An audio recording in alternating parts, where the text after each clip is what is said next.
Dear parents, మీ పిల్లలు మీతో క్లాస్‌లో జరిగిన ఇన్సిడెంట్స్ గురించి చెప్తున్నప్పుడు క్లాస్‌మేట్స్ పేర్లు గుర్తుపెట్టుకోండి.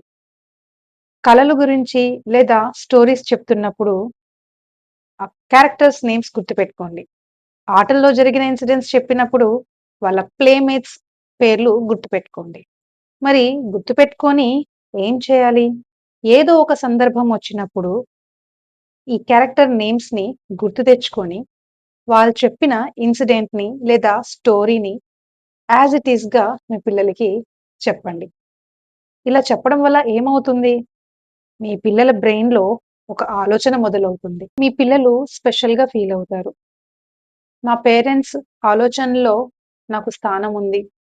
నేను చెప్పే ప్రతి మాట వాళ్ళు వింటున్నారు, అర్థం చేసుకుంటున్నారు అని ఫీల్ అవుతారు. డియర్ పేరెంట్స్, మీరు మీ పిల్లల ప్రపంచాన్ని ఎప్పుడైతే అంగీకరిస్తారో అప్పుడే మీరు మీ పిల్లల్ని పూర్తిగా అంగీకరించినట్టు. నేను Anusha, early educator and parenting coach.